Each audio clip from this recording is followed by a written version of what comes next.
And unfortunately, right before the audition for ABDC came around, G got really sick. And then he ended up passing away. And that was that moment where we were like, well, at first we're like, oh, well, we're not going to do the show without G. But then, Rainin was like, that was kind of G's like last wish for the crew. Like, guys, we have to do this, So we're like, all right, let's do it for G. And so we went forward with the audition, we made it, and then we won. That's where the iconic pointing move came from. So that was we had no idea that was gonna be this whole life-changing thing. Yeah.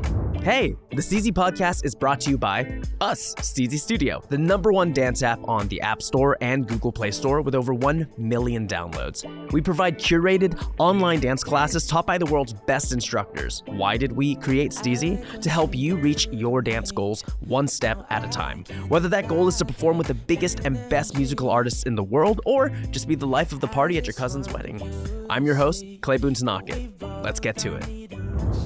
So, Ben, Btek, Chung, Yes, sir. of the Kinjaz podcast host, former Jabbawockeez, Cabo Modern Legacy, America's Best Dance Crew, America's Got Talent, Dance with Omarion, Jinushan, Yu Sung Jun, and probably a lot of other people. I know for sure a lot of people, but hi, Ben. Hi, Clay. Welcome to the Steezy podcast. Dude, thanks for having me, man. I'm used to being the guy to do the intro. I've never had an intro done for me, so I now feel what it feels like to be on the receiving end. And my pleasure to make you feel a little awkward and I love it. reminiscent. Love it, yeah. I actually have a gift for you. Can you give me? Shoot. So What? I'm really curious about when your acai bowl cravings. Like, where did this come from? Dude, you don't know how happy I am right now. Peanut butter with dates added? Oh my, wait, how do you know that? For real though, how do you know that? I got Wait, are we eating this? Like, Yeah, you can eat okay, this. This is just for us to enjoy. Right here, Okay. you can put it down on the table so you can scoot anything to the side. Okay. Yes, I'm very, I feel very loved right now. Acai is like my love language. When did you get into them? Dude, so funny story. You mentioned Yu Sung Jun. Yeah. So when I danced for him, this is like 2003. We went to Brazil for my first time ever. I was introduced to acai in Brazil. Oh. And fell in love ever since. Wow. And then when I found out there was like the acai craze, like it's now here in LA. Hold on, I don't want to like spill stuff. I already spilled it on myself. It's okay. Hold on, this is getting a little sketchy right now. I don't want to get all over. Oh no, let's see. Look got at this. another All spoon kinds here. of fails here. This is a great podcast. This is The great. intro. This is great. We're just gonna have a little acai snack as we're chatting it up. But yeah, so that's where it started. And big fan, and I haven't had one in a really long time. Why do you like peanut butter and dates? How did you know that? Don't worry about it. Love peanut butter ever since I was a kid, and then I discovered dates somewhere along the way. And then, when I would go to these acai bowl places and I saw them available, I'm like, yo, let's toss them into this bowl. And it worked. I'm just gonna start picking stuff off. Please do. Yeah, it's the Just thing's gonna start stacked. spilling. So, Ben, you have this big history in dance, and I think a lot of it, you've definitely talked about a lot of your journey. Obviously, you've been dancing since high school time, right? So I was really curious about a few basic things. So like, I do know a little bit about the dance journey, but can you give a light beginning to now? You can touch some main points, some crews you were a part of. Yeah. Started in high school. I was a closeted K-pop dancer. My sister took me to my first concert ever. I was in 8th grade. And the concert was for a group called Lula. And I loved it. Like everything about it. I'm like, dude, that looks like so much fun. But then I was also like, I was a shy kid and I wasn't very like out with like, if I was into something, I kind of just kept it a secret for whatever reason. I just kind of was like, all right. Yeah, well, you gotta play it cool, right? Right. You don't want to seem too excited. So I started practicing K-pop choreography in my bedroom. I would have my mom rent K-pop videos from the Korean video store. Cute. And then I just would watch them and then stand in front of my mirror and just try to learn the moves. And that was something that I did by myself for a while until I found out that there was a kid at my church that did the same thing. And so we're like, hey, you want to like teach each other and practice together? And we're like, yeah. So we would go like on the weekends, I would go spend the weekend at his place and we would just learn off K-pop videos and then teach each other the routines. And then we entered our first, I guess it was a talent show. And this was like in my junior year of high school. And we entered as a 3-man group called Unique, UNIQ. Cute, love that. Shout out Mike Chung and Gabriel O. Those are my two original crewmates. But yeah, we entered that and then we ended up winning 3rd place. And I'm like, hey, this is my first ever dance thing. Feels good. And we kind of did okay. Yeah. So that just kept going. And then I was introduced to the whole world of like culture shock. Cause I remember at a KCN, some people from the audience, like after we were done, they came up to us and they're like, man, you guys are dope. And they're like, hey, have you like thought of like auditioning for Culture Shock? I'm like, what's that? Yeah. And then, they were like telling me about auditions. And at the time they were like sponsored by Nike. They're like, dude, they're like sponsored by Nike. I'm like, dude, I'm down to get like free Nike stuff. Yeah. So I just started to do a little bit more research. And then I found out that, so there was another on-campus dance team at UCLA called ACA Hip Hop. And so I auditioned for ACA and I danced with them for about a year. And then I found out about Kaba Modern. And then when I transferred to UCI, I auditioned for Kaba, got down with Kaba. And then it was just the whole dance community was opened up to me. And, you were going to college originally at UCLA? No, the funny thing is, so I wasn't a student at UCLA, but I just danced at UCLA. So everybody thought I went there. Yeah. I feel like there's a lot of people on ACA. People always think they go there. Right. Before ACA was DVS. So I was on DVS and then Kaba. Then like Funkonometry LA, SGBM. Were you studying film during that time? I was studying film. How did that go? Yeah, so I thought that was what I wanted to pursue, the whole TV film was just something that I was always into. Because I think as a kid, for one, I identify with being like a late bloomer in life. And I just I wasn't that kid who had like these huge dreams, like, oh, I'm gonna be this someday. I'm like, I just kind of went along with whatever I found. And so when it came to applying for colleges, I'm like, I don't know what to major in. And I'm like, well, what am I even interested in? I was like looking at the available majors. Yeah. It's like film and TV. That sounds great. I think that's what I'm gonna go for. So I got into the film studies department at UCI. And I had a little fun doing some like short film projects. And then right after I graduated, I had a friend that worked at MTV. And so I was like, dude, could I like give you my resume and maybe I can get a job? And he's like, yeah, like give it to me and I'll pass it along to a production manager that I know. I got this guy's email, bugged him like for a month straight. Just like, hey, just wonder if you got my resume.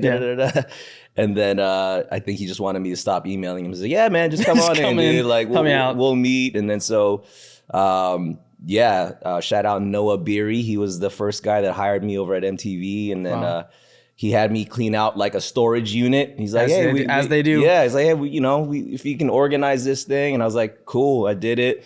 And then, I was like, yeah, like, I got some shows, it was like when all those dating reality shows were popping off. And so those are my first jobs doing PA work at MTV.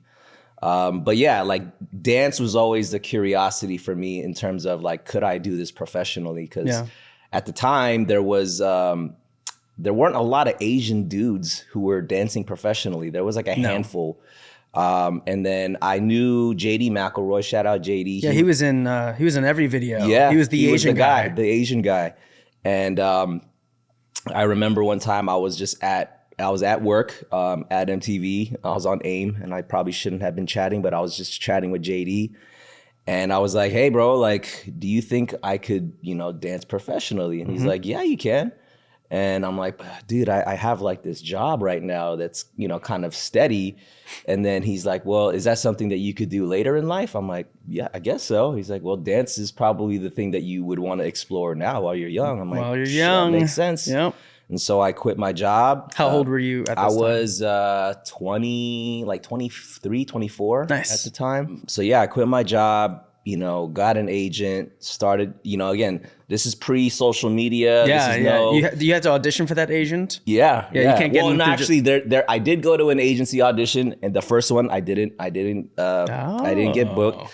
But I was referred later on because you can get referred. I learned that from Ade when he was on the podcast. Yeah. I thought that there was, you always have to audition for an agency, and he said you can do the easy route too. I was like, whoa, what do you mean the easy route? He's like, oh yeah, you can get referred. So yeah, I got referred.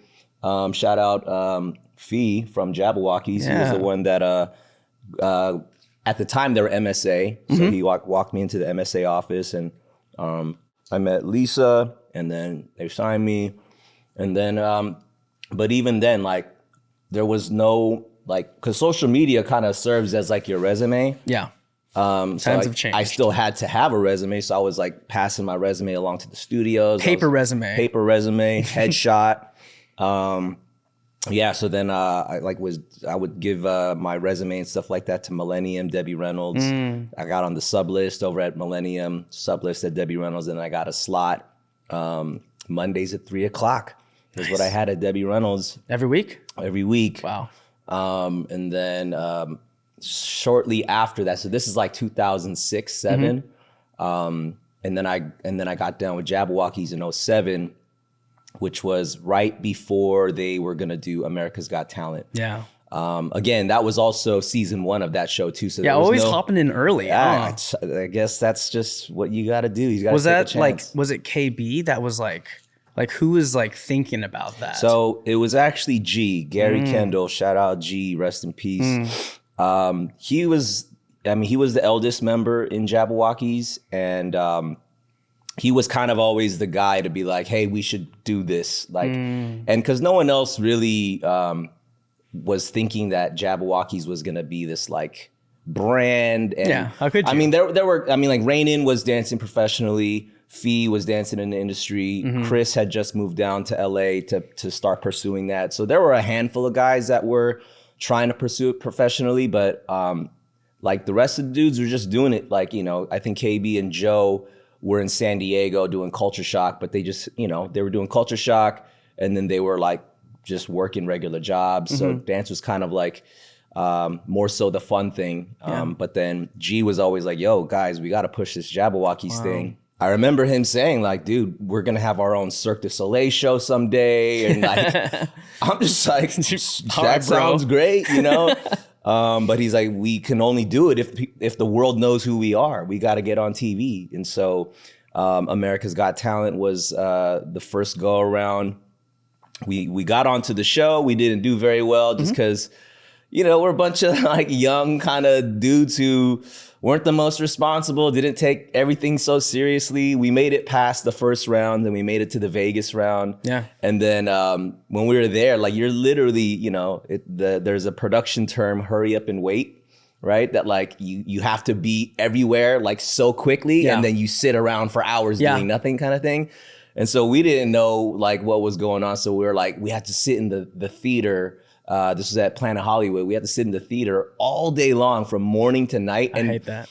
And we had to like watch all these acts, and it was boring. Yeah, that was I did that for So You Think You Can Dance as well. And I was just like, here since 5 a.m. Us being just kind of like the knucklehead guys that we are, we just didn't take it seriously. So we would like go up to our hotel room. Yeah. We'd grab our pillows and we'd come back and just sleep in the seats. And, the production doesn't really like that, So I think we were just kind of that group that were like, okay, these guys are a little hard to work with. And I don't know if it was because of that, but we got eliminated in the Vegas round. We lost to an act named Boy Shakira. And Yeah, that was our greatest defeat. Yeah, no, we learned from that. So when ABDC came around, we're like, no, we're not about to do this again because we know what this whole reality TV stuff is like. But again, G was like, guys, like we got to do it, you know. And so we respect G. And unfortunately, right before the audition for ABDC came around, G got really sick, and then he ended up passing away. And that was that moment where we were like, well, at first we're like, oh, well, we're not going to do the show without G. But then, Rainin was like, that was kind of G's like last wish for the crew. Like, guys, we have to do this, you know? So we're like, all right, let's do it for G. And so we went forward with the audition, we made it, and then we won. That's where the iconic pointing move came from. So that was we had no idea that was gonna be this whole life-changing thing. Yeah. And it did, and it did a lot for dance that to this day, the ripple effects from, I would say, that show, we're still feeling it, still seeing it, you know, and that's kind of a snapshot of that journey. Yeah. I mean, I think it's kind of wild because when you consider the fact that, like, I remember watching that and I remember, like, all of the Jabba performances. I remember Cabo Modern. I remember Status Quo.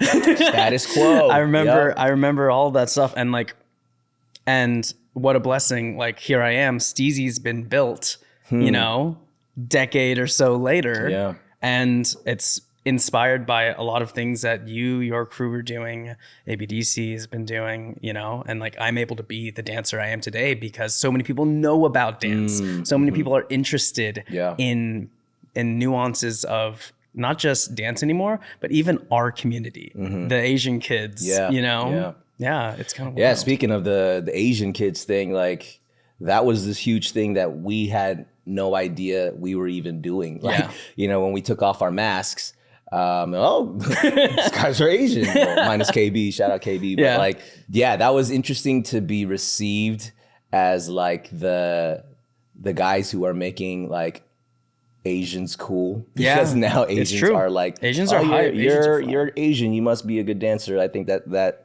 sort of, call it a positive stereotype thing kind of came from that. But, you know, that was the funny thing is that was never in any of our plans. We're like, we're got to put Asians on the map. Like, no, it just happened to be that way. But, you know, it's cool that, I mean, that's why representation is so important. You Absolutely. know what I mean? Like, and being able to get that opportunity to step into a space to show like, hey, dude, we're just as talented in any category as the next person. Yeah. And so, that was just an interesting thing to, you know, and then, to be embraced by the Asian community for that was dope. Absolutely. Yeah. And now you're a part of the Kinjaz, right? And what a journey that must be because Kinjaz are also this massive, like widespread media group, plus making noodles, plus, you know, like you know, having studios. It's a very interesting brand that I think is quite different from the era that you started dance in. So I think it's really interesting. And I mean, you're even doing dance NFT stuff now too. So I think I really am interested in a lot of your perspectives from a person who started in the early ages. Like a dancer you started your journey pre-YouTube, Instagram, TikTok. So I was curious, what was it like learning dance from cave paintings, basically? That was our YouTube. Yeah, like YouTube. What I'm curious about what the greatest advantages and disadvantages of starting your dance journey pre-social media are. It was definitely harder, but you know, when you don't have access to something, like you compare it now because we do have access. So it's like, okay, we have YouTube, we have Instagram, TikTok, we have Steezy, you know, like when I didn't have it, you don't have it. So you just do what you can do. So going to class was you get yourself to class because that's the only way that you're going to learn from this person that you want to learn from. Some Mr. Wiggles tapes, you know? Yeah, I mean, dude, Wiggles tapes were gold. You know what I mean? And if you can find one, that's like you just wore those tapes out. You know what I mean? And then, you know, and then as we started to find that the internet like there's videos on the internet, and that's when like, you know, Napster and LimeWire and Kazaa, and also it's just trying to find the videos and just like downloading. And so it's just, it was fun because it was at that time that things were, because the internet was starting to become this tool that people would not only be able to use to find out information, but like there's media on there. So yeah, it was Boogie Zone was kind of like the thing at the time. Those Boogie Zone forums, man. Yeah, the Boogie Zone forums were lit, man. That's like where you get the information. That's where you hear about like the drama within the scene. There was beefs and stuff like that were fought online. The golden age. Yes, those are so fun. But yeah, man, like, you know, like I said, like having to create, you know, resumes to like headshots, going to auditions, trying to get like booked by, it's very just guerrilla grassroots. Sure, it's very character building because you probably have to meet more people as well. Something I'm just curious about.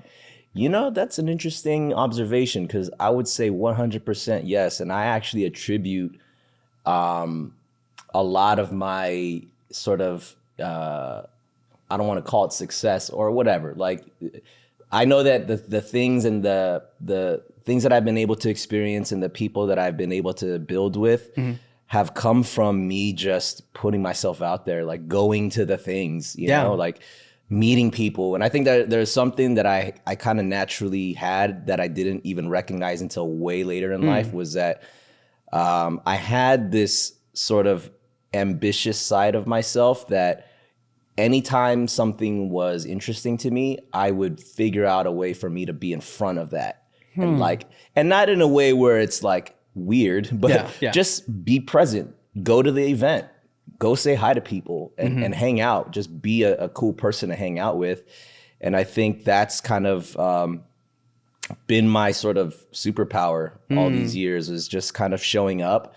And, you know, obviously you got to put in the work, you know, you got to be good enough to be in the room, so to speak. Yeah.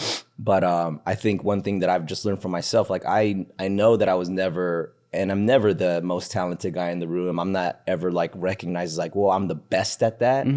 But I will say that I am very sure of myself in terms of being a good people person. And I think that itself, if you're a good people person, you can kind of do a lot of things. The door's open there. Everyone wants to work around talented people. Everyone really wants to work around people they like. Exactly. You know, I think I also learned from myself, like I love building with teams, you know what I mean? Like, you know, the saying, you know, you want to go fast, go alone. You want to go far, go with people, right? Like, and I loved being in crews, you know. I learned that from like, you know, from my early K-pop group days to, you know, being a part of larger teams like Kaba, and then like my tight knit like squad of brothers with like Jabbawockeez and Kinjaz, and so that's been fun. Wow, that's such a cool. It's so interesting because of that ridiculous span of time that you've been doing sort of this singular skill, which is dance, but as time went on, expanding how you dance or how you show dance to the world, how you learn dance. What a fun, fun journey. It's been a fun journey. Absolutely. So I have a question about another hobby of yours, and I want to know its influence on dance.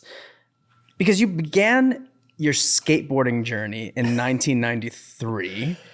How are you finding this stuff? This is great. So I'm just really curious about how maybe like community or skills from skateboarding have trickled into dance for your life. Yeah, you know, there's so many parallels that I've drawn from like my love for skateboarding. So I started skating when I was like 10. And then I like got really into it in middle school, and straight up, like I wanted to be a professional skateboarder, you know.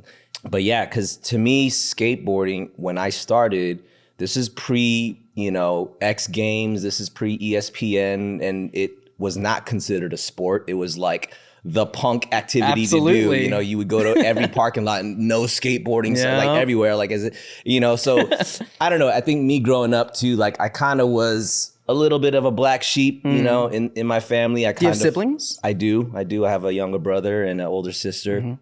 So I'm that classic middle child guy. But, you know, I was going at it and I got pretty good.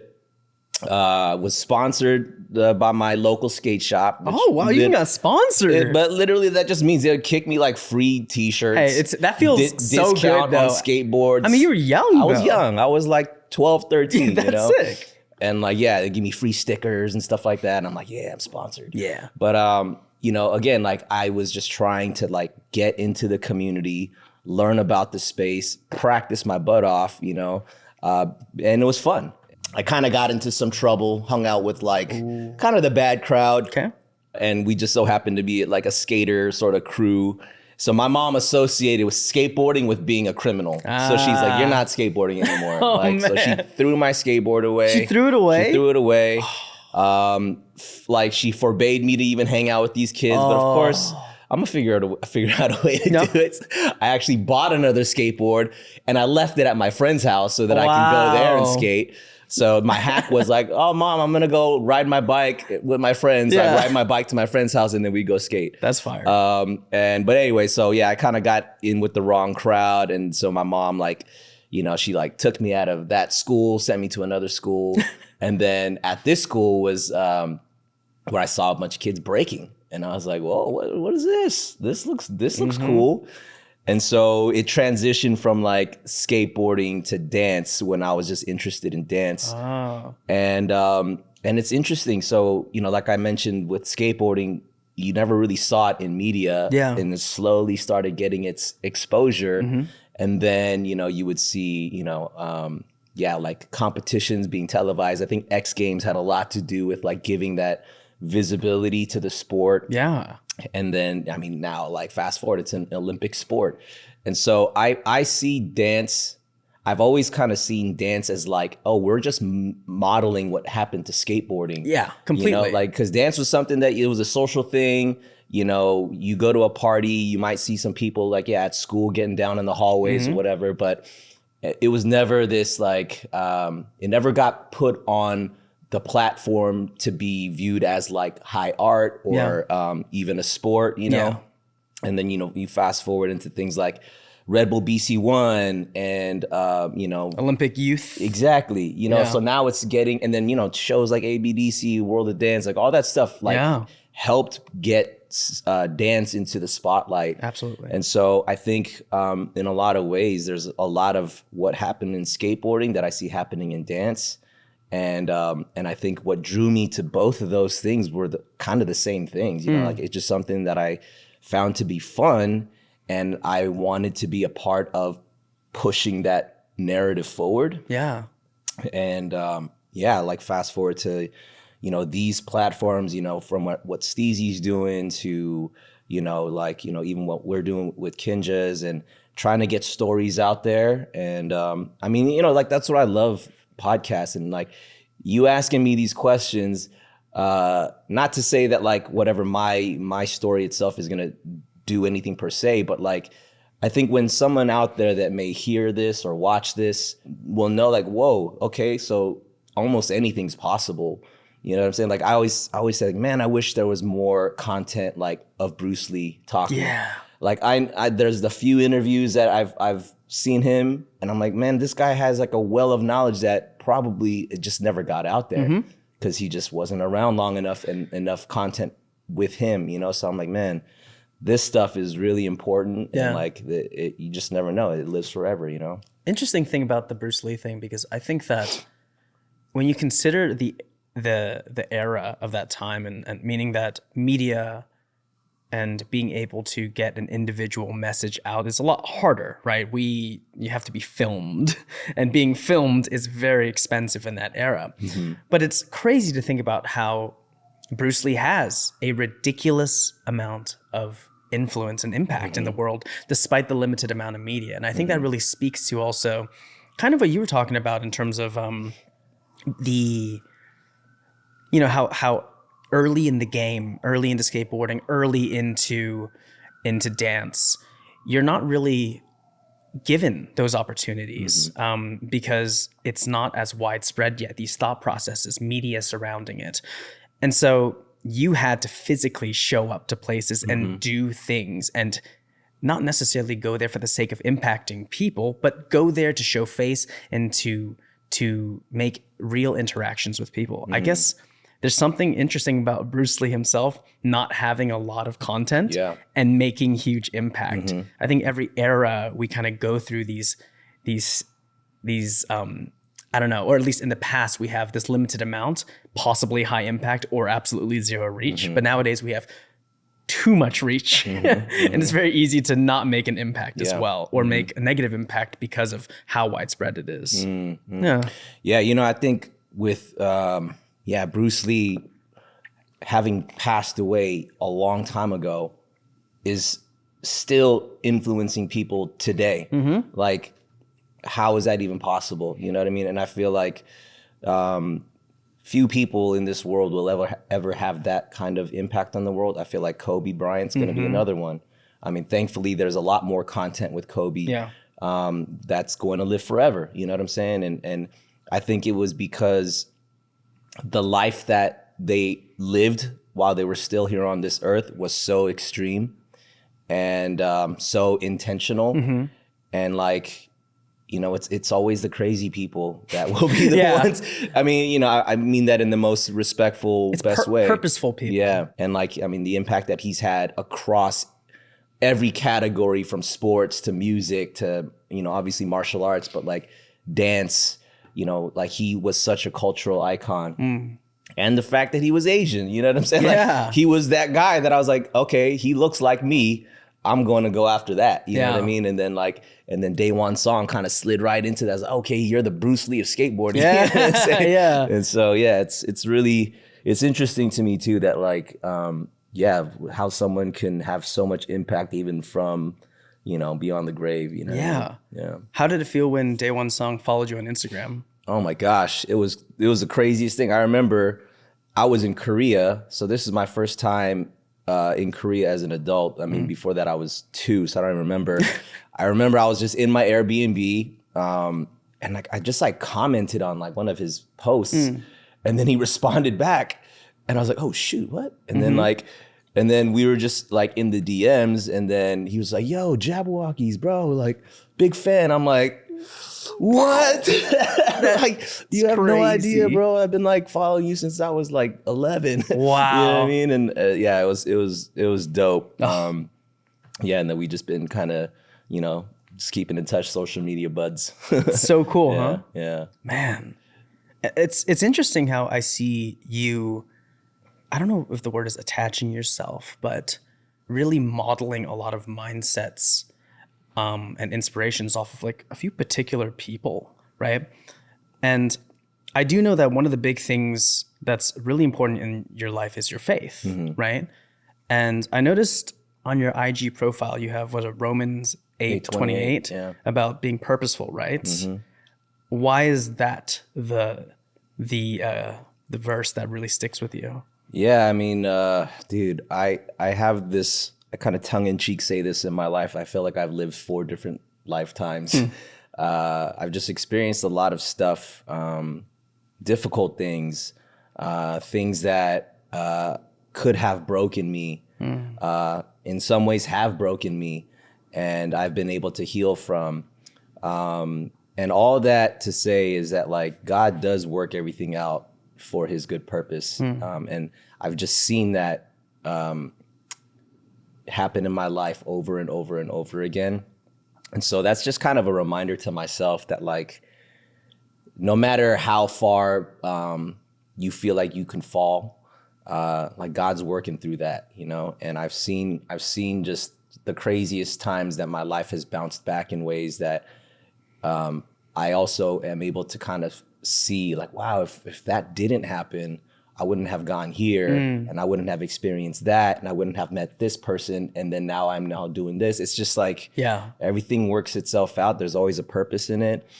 And so with that said, it also keeps me humble to know that like, it's never me. It's never my skills, my strength, my talent. It's just all of that, God gave it to me. So, you know, my life's purpose is to do all things to glorify God, and anything good that happens, I'm like, that's all God. You know what I mean? So yeah, that's kind of how I live my life. Wow. Love hearing that. And it really makes me think about the people that are in your life, because God introduces people into our lives, right? Community especially. And you're someone who, you said you love being a part of crews, teams, and now you're a part of Kinjaz. For how many years now has this been? It's been 8 years. 8 years of Kinjaz. Yeah. Wow. I'm really curious about who was a person that you were close with before you joined the Kinjaz? And who is a person you grew close with only through being on the crew? That's a good question. I mean, I've known Mike Song for a long time.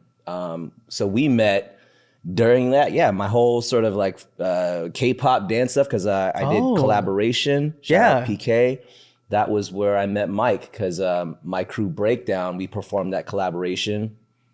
And that year was the viral video, David Elsewhere one. Mike was on the side, right? Yeah, Mike was battling. It was just like a freestyle contest. Like, who wants to come up out of the audience? And so Mike went up there, and then obviously Elsewhere came up, and it was just like, what the heck was that? That guy just melted in front of me.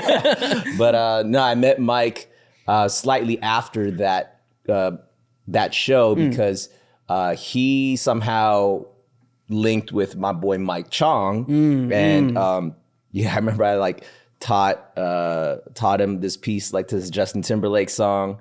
From then on, we just kept in touch with each other, and we're like, we'll find some way to dance.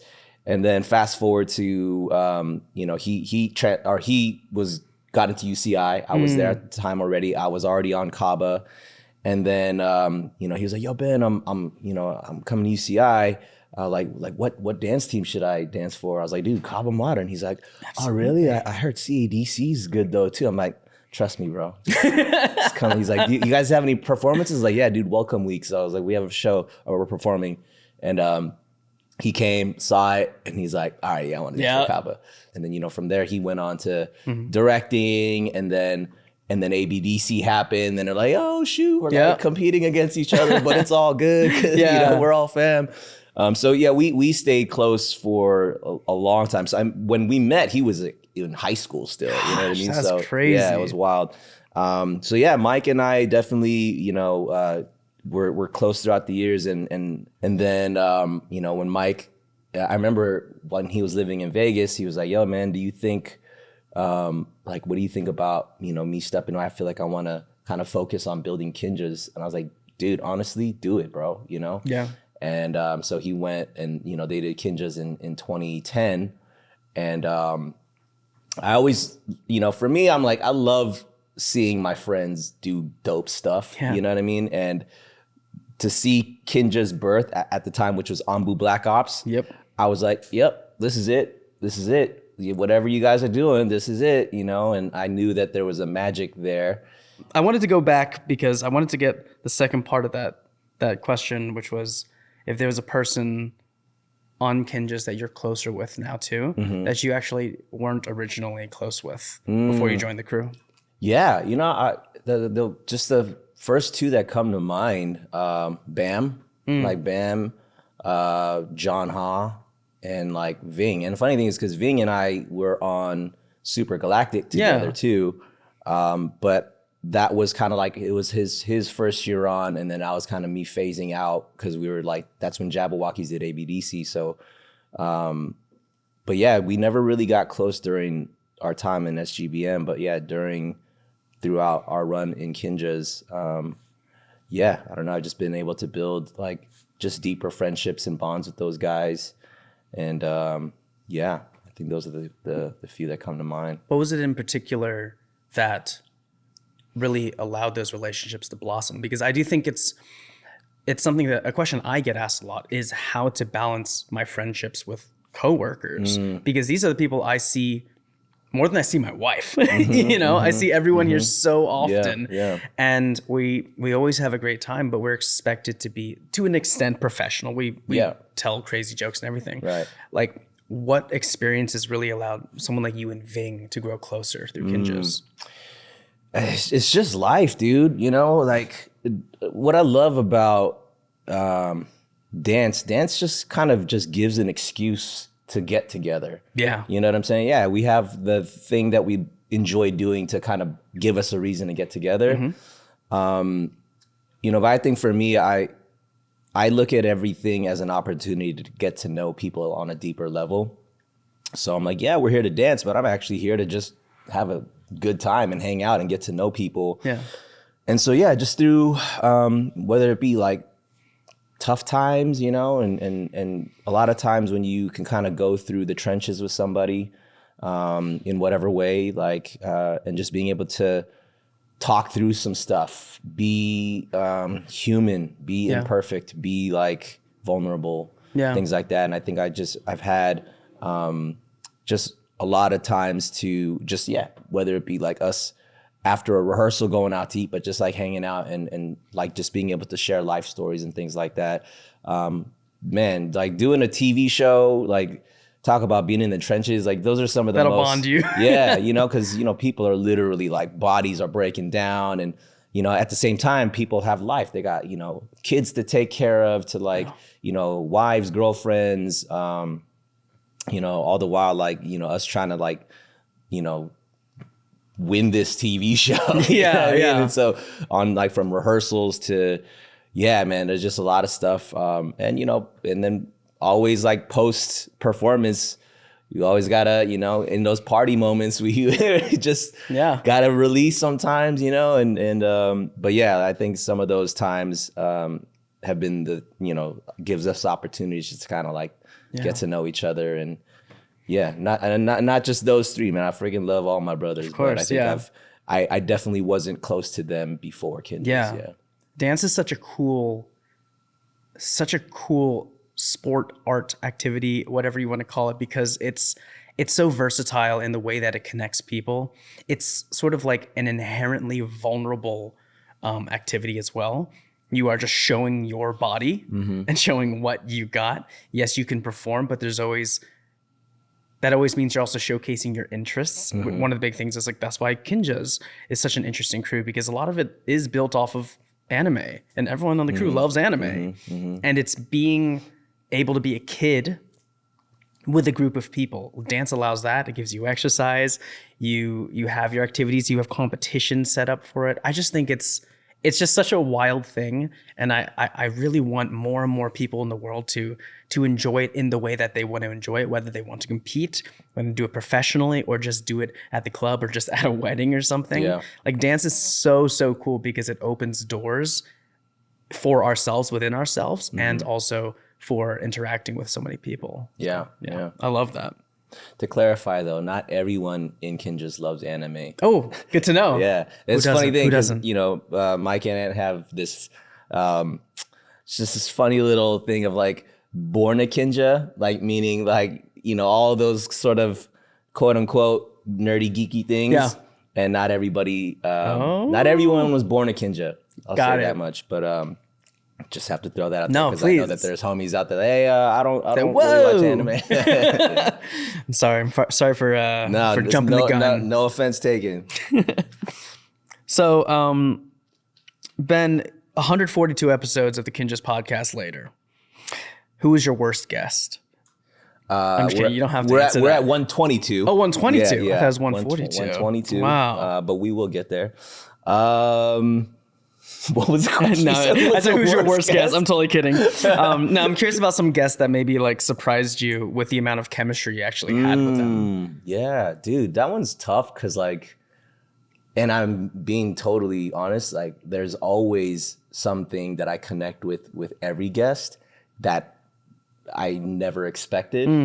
Someone asked me this, who was your favorite guest? And I think the first person that came to mind was Ellen Kim.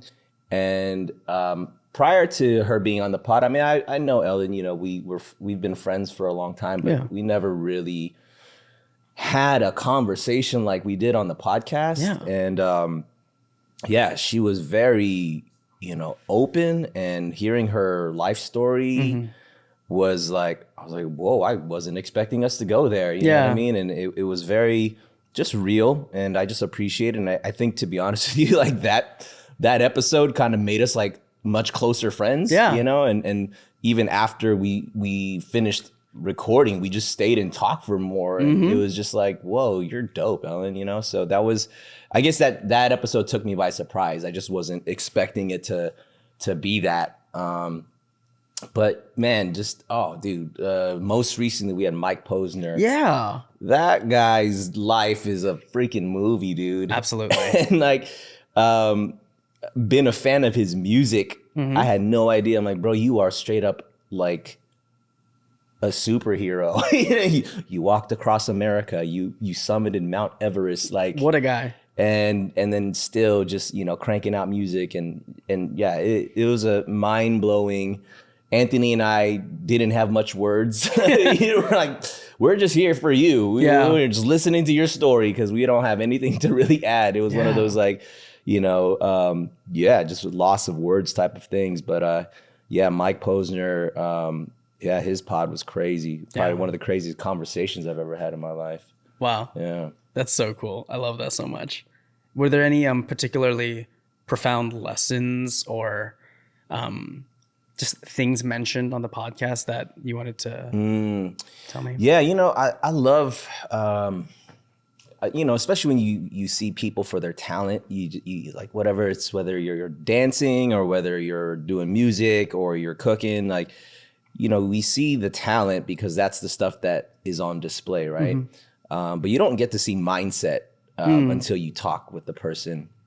And I think the commonality that I find in mostly everybody, I'm a big fan of discipline and or like big fan of like learning what people's routines are, because I think you are a product of your habits. You know what I mean? And so I'm always curious, like, hey, do you meditate? Like, do you go to bed early? The first question you asked me today was, what does like a day look like for you? Yeah, so I'm very curious about what people's daily routines are like. Yeah. Well, just to wrap it up, Ben, thanks for being here.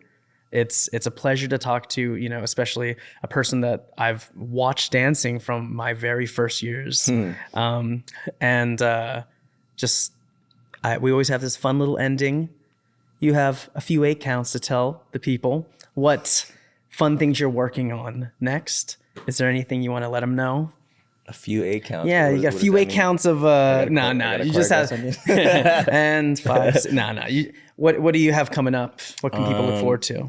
Yeah, I'm working on a few exciting projects, some of which I can't quite disclose. But spicy. I will say, be on the lookout for Groove Time. I think Groove Time, speaking of innovating in a space that doesn't exist, you know, I think the whole, you know, we were talking earlier about NFTs and, you know, Web3 and all that kind of stuff. If you care to follow my journey, I'm on all the socials, Btek _ Ben Chung. But yeah, that's kind of me right now. Just cruising. Awesome, man. Well, thank you, Ben. This has been the Steezy podcast, and we'll see you next time, y'all. Peace. Thanks again for tuning in. Again, this podcast was brought to you by us, Steezy Studio. Be sure to get your dance on today, too. So if you want to get some exercise in, take a Steezy sweat class. If you want to just vibe out and feel good, you definitely need to check out a good groove along. Or if you're up for the challenge, it's time to finally start one of those advanced classes you've been eyeballing. We'll see you in class. The theme music for the podcast is Tempo by Neiman.